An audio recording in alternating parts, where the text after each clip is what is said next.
Umayya বাধা দেয়, বেলাল আল্লাহর নাম আরো জোরে কর। উমাইয়া আর সহ্য করতে পারে না। এবার বেলালের বিরুদ্ধে বিভিন্ন রকম কষ্টের উপকরণ তৈরি করলো।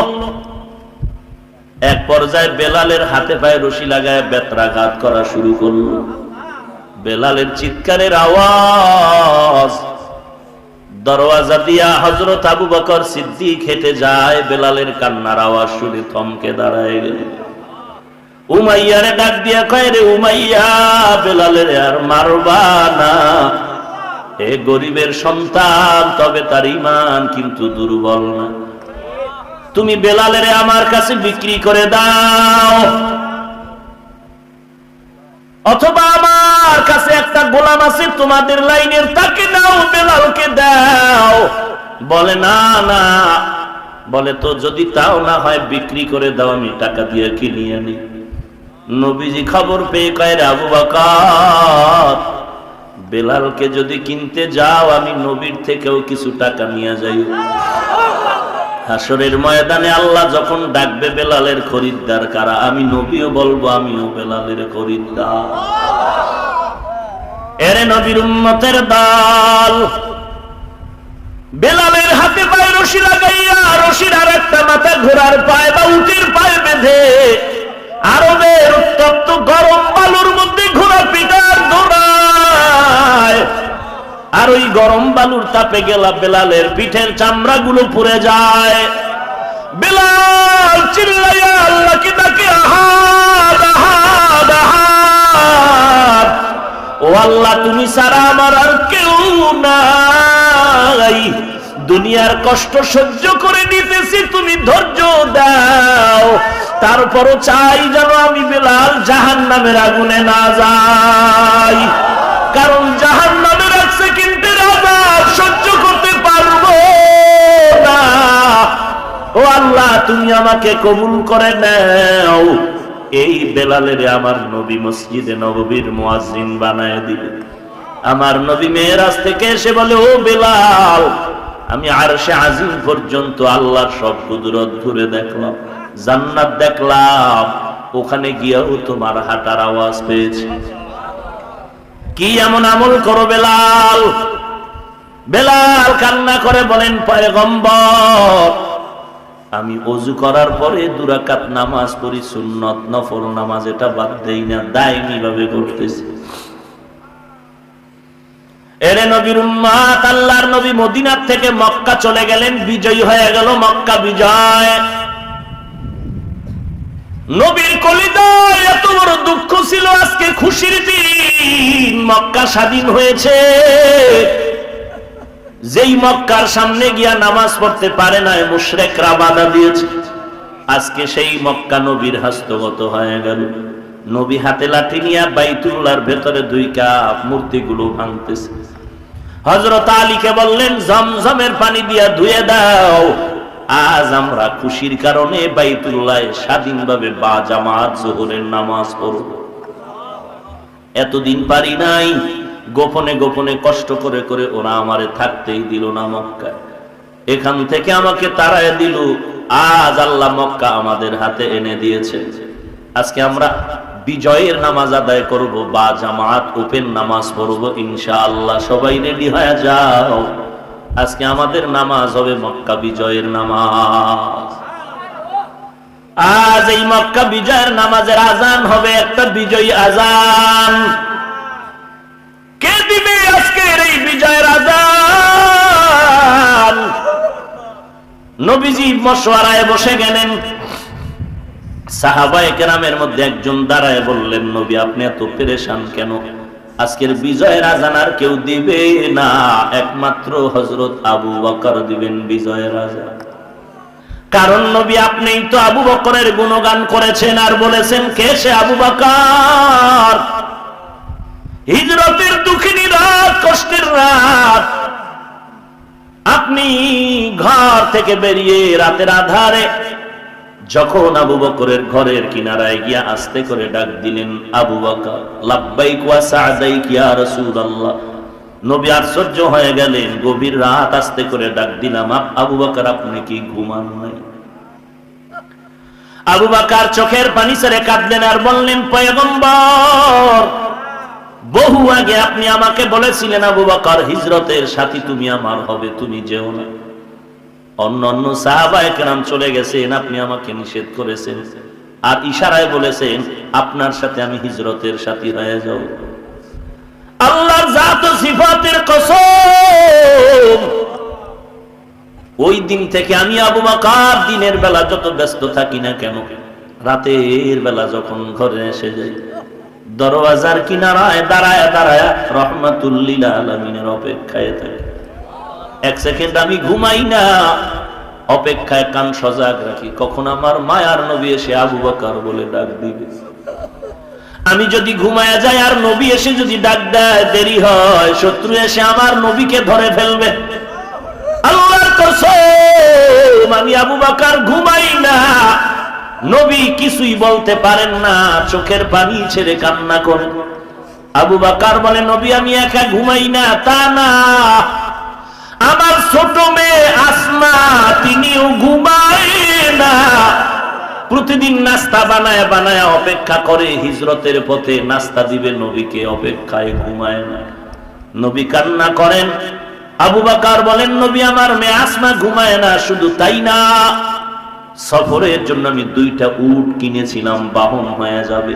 একটু তাকায় দেখেন, এই উট 2টা খুঁটির গোড়ায় বেঁধে রাখছি, এরাও ঘুমায় না।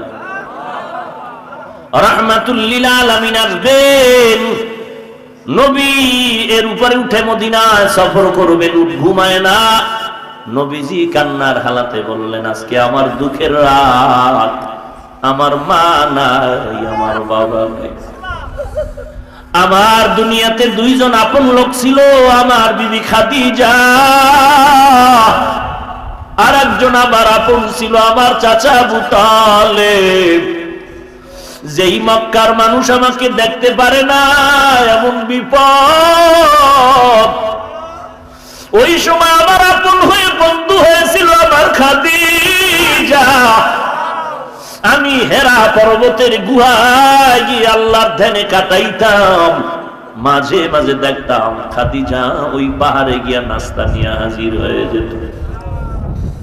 আমার আজ খাদিজাও নাই, আমার চাচা আবু তালেবও নাই, আমার মাও নাই, বাবাও নাই। ওরে আবু বকর, তুমি আজকে আমার জন্য ঘুমাও নাই। এই গভীর কষ্টের রাত, আমার দুঃখের জিন্দেগির সফর, আমি বাইতুল্লাহর দেওয়ালটা ধরে ধরে কান্না করেছি আর বলেছি, রে বাইতুল্লাহর দেওয়াল, মনে চায় না তোরে সারিয়া মদিনায় যাই। আল্লাহর ওয়াদা হয়েছে, বেঈমানের আমাকে থাকতে দিল না রে কাবা। আজকে আমি কান্না নিয়ে যাই, এক সময় হাসি মুখে আবার বাইতুল্লাহে চলে আসবো। ওরে আবু বকর, আজ এই দুঃখের রাতে আমি আল্লাহর কাছে দোয়া করি, আল্লাহ, আবু বকরের সফর আজকে শুরু হয়ে গেল, মদিনা পর্যন্ত শেষ না। আবু বকরের সফর শেষ হবে জান্নাতের মেহমানখানায়। ও পয়গম্বর, কেন আপনি পেরেশান হয়ে গেলেন? আজান দিবে আবু বকর আর কেউ না। নবী বলেন বসুন। আর একজন দাঁড়ায় গেলেন, দাঁড়ায় কয়, নবী আজ মক্কা বিজয়ের আজান দিবে ওমর আর কেউ না। কারণ ওমরের কারণেই তো ইসলামের পতাকা উড্ডীন হয়েছে, ওমরের কারণেই তো আমরা ওপেন কালেমার দাওয়াত দিয়েছি। আপনি নবী বলেছেন ওমরের ব্যাপারে, লাউ কানা বাদি নবিয়্যুন লাকানা ওমর। আল্লাহর নবী বলেছেন, আমার পরে যদি আল্লাহ কাউকে নবী বানাইতেন, আমার পরে ওমরকে আল্লাহ নবুয়ত দান করতেন। ও আল্লাহর নবী, আজকে আজান দিবে ওমর আর কেউ না। আল্লাহর নবী বললেন বসেন, আর একজন দাঁড়ায়া বললেন, নবী আজ মক্কা বিজয়ের আজান কেউ দিবে না, আপনার সাহাবী ওসমান। কারণ আপনার 2জন মেয়ে বিবাহ করেছেন ওসমান। আপনি নবীজি ওসমানের গুণগান করে বলেছেন, লিকুল্লি নাবিয়্যিন রাফিকুন ওয়া রাফিকি ইয়ানি ফিল জান্নাতি উসমানা। আল্লাহর নবী আপনি বলেছেন সকল নবীর বন্ধু হবে জান্নাতে, আপনার বন্ধু হবে ওসমান। ওই ওসমান আজকে আযান দিবে আর কেউ না। নবী বললেন আপনিও বসুন, আর একজন দাঁড়ায়া যান, আর একজন দাঁড়ায়া বললেন পয়গম্বর আজকে মক্কা বিজয়ের আযান দিবেন হযরতে আলী, আর কেউ না। কারণ যে আলীর জন্য আপনি দোয়া করেছেন, আপনি বলেছেন আনা দারুল হিকমা ওয়া আলিয়ুন বাবুহা, আপনি হলেন হিকমতের ঘর আর ওই ঘরের দরওয়াজা হলো হযরতে আলী। আজকে আলী আযান দিবে আর কেউ দিবে না। নবী বললেন আপনিও বসে পড়েন। নবী এবার চুপচাপ বসে আছেন। আল্লাহর নবী এবার অপেক্ষা করেন আযানের সময় মতো আল্লাহ কি ফয়সালা দিয়ে জিবরাইলকে পাঠায়। আল্লাহর নবী অপেক্ষা করতেছেন। আযানের সময় যখন ঘনিয়ে আসলো, আল্লাহর নবী দেখেন জিবরাইল আমিন হাজির। জিবরাইল আমিন এসে সালাম দিয়া বলেন নবী সিদ্ধান্ত আল্লাহর পক্ষ থেকে এসেছে, আপনাদের মশওয়ারা করেছে না। কেউ বলেছে আযান দিবে আবু বকর, কেউ বলেছে আযান দিবে ওমর, কেউ বলেছেন ওসমান, কেউ আলী।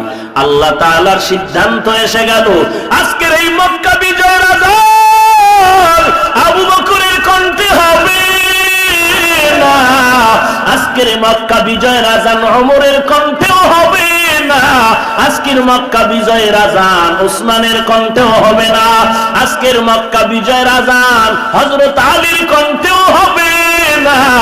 আল্লাহ তাআলার সিদ্ধান্ত আজকের বিজয়ের আযান হবে আফ্রিকার জঙ্গলের সেই বেলাল। বেলালের কণ্ঠে হবে মক্কা বিজয়ের আযান। আমার নবী চোখের পানি ছেড়ে কাঁদেন আর বলেন কই বেলাল কই, ও বেলাল আয় আয়, তোর কপাল এত ভালো। আল্লাহর পক্ষ থেকে সিদ্ধান্ত বেলাল তোমার কণ্ঠে আজ আযান দিতে হবে। আল্লাহর সিদ্ধান্ত রে বেলাল আয়, আজকে বিজয়ের আযান তোমার কণ্ঠে দিতে হবে। এরে নবীর উম্মতের দল, যেই বেলাল আল্লাহর নবীর কদম ছাড়ে না, যেই বেলাল আমার আল্লাহর গোলামি বন্ধ করে না, এত কষ্ট দুনিয়ার সব কষ্ট স্বীকার করে নিলেন, তারপরও আল্লাহর মোহাব্বত ছাড়ে না। উহুদের ময়দান মদিনার থেকে একটু দূরে, বেশি দূরে না, হেঁটে গেলে 15-20 মিনিটের সময়। ওই উহুদের যুদ্ধ যখন চলতেছে, নবী যায়, বেলাল বলে নবী আমিও যেতে চাই যুদ্ধের ময়দানে। আল্লাহর নবী বললেন না না বেলাল, তুমি সময় মতো আযান দিয়া নামাজ পড়িও, উহুদের ময়দানে যেতে হবে না। কেমন বেলাল আমার নবীর পাগল, মাথার টুপি ফালায় না, গোসলের টাইমেও টুপিটা মাথায় চেপে ধরে গোসল দেয়। নবীজির সুন্নাত আমি মাথার থেকে ফালাবো না। ওই বেলাল উহুদের ময়দানে না যাইয়া নবীর আদেশের মানতে গিয়া মসজিদে নববীতে আযান দিচ্ছেন, হাইয়া আলাস সালাহ হাইয়া আলাল ফালাহ। এমন সময় বেলালের কানে আওয়াজ, উহুদের ময়দানে নবী নাই, নবী নাই, নবী নাই। বেলাল আর আযানের শব্দ না বাড়ায়া দৌড়ায়, উহুদের ময়দানে দৌড়ায়। বেলাল যেই টুপি গোসলের সময় মাথার থেকে ফালায় না, এখন সেই বেলালের টুপি বাতাসে ফালায় দিল, খবর নাই। বেলাল উহুদের ময়দানে দৌড়ায়, সবাই ডাকে বেলাল দাঁড়াও, বলে না না না দাঁড়াবো না, আমি আযান দিব যেই নবীর জন্য, সেই নবী নাই, সেই নবী নাই নাই। আমি কার জন্য আযান দিব? ওই নবী যদি না থাকে আমি বেলালের আযান আর কণ্ঠে আসবে না। এরে নবীর উম্মতের দল, ইমানটারে মজবুত করো সাহাবায়ে কেরামের মতো ঈমান। এরে যুবক আল্লাহর গোলাম, কোন দিন জানি মরণের ডাক এসে যায় জানা নাই। আল্লাহর দরবারে তওবা করো, আর গুনাহের কাজ করবো না। জান্নাত যদি পেতে চাও ঈমান মজবুত করো, নেক আমল করো, গুনাহের কাজ ছেড়ে দাও রে যুবক। কারণ গুনাহগারের জন্য আল্লাহ জাহান্নাম বানায় রাখছেন। ইন্নাল আবরারা লাফি নাঈম ওয়া ইন্নাল ফুজ্জারা লাফি জাহিম। নেক আমলওয়ালার জন্য জান্নাত, গুনাহগারের জন্য জাহান্নাম। কেমন জাহান্নাম? গুনাহগারেরা যদি অন্ধকার কবরে গুনাহ নিয়ে যাও, ওই কবরে গেলে কে কোন পীরের